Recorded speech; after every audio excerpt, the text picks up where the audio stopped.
My 190SL Roadster has only had two owners since it was first bought at the factory in Germany in 1960. Both of us are from the same family. From the beginning, it has always treated us special and given tender loving and care. The early days, 1960 to 1978. The original owner was my brother-in-law's father, Mr. James Fisher of Tacoma, Washington.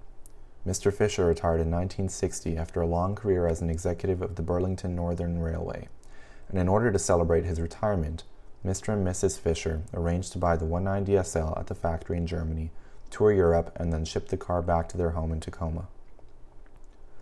For the next several years, while their health permitted, the 190 was their only car and was used for basic transportation in and around Tacoma. We do have the original MB service book, which I received from Miss Fisher, which tends to confirm that the car was regularly serviced and maintained.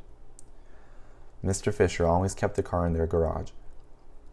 In 1953, I spent some time working in Germany as a CPA and learned to appreciate Mercedes automobiles.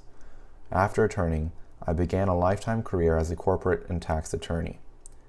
In 1968, when I was able to afford it, I bought a new 280 SE sedan.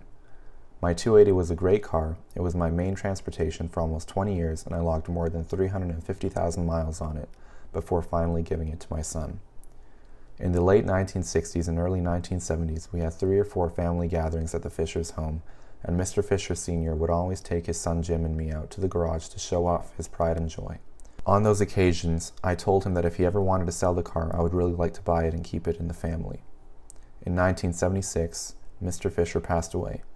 Mrs. Fisher was not comfortable driving the car, and neither of the children had an interest in it, so in 1978, my brother-in-law called me and, recalling our conversations, asked if I would like to buy it. I jumped at the chance. On March 13, 1978, my wife and I flew to Carmel, California, where Miss Fisher and her daughter and son-in-law were then living, bought the car, and drove it back to Tacoma. That drive from Carmel to Tacoma was the only road trip which I have ever taken in the car. At the time I took over the car, it had driven 97,851 miles. The last 36 years, 1978 to 2014. As soon as we arrived in Tacoma, I took the car into Doxon Motors, then the Tacoma Mercedes dealer, and had the Doxon service department service and inspect it. Doxon's reported that the car was in good overall condition, needed a few repairs, and appraised its value then at $5,500 to $6,000. I then turned the car over to my friend, Ray Johnson, for all maintenance. Ray had been the manager of Doxon Motors service department before leaving to start his own shop, Ray Johnson Import Service. From 1979 until 1993, when Ray retired, he did all of the maintenance work on the car. I was careful to get it in for service on schedule. Since I have owned it, the car has never been used as basic transportation. I drove my 280 SE and my wife had her own car. The only use we had made of the Roadster over the years has been for pleasure trips around town on Sundays, and usually with the top down. Except for a few trips to our summer home in the San Juan Islands, the car has never left the Tacoma-Seattle area. I never drove it on rainy days, or even if there was a threat of rain. We have a 3-car garage at our home, and the Roadster has always been kept in our garage.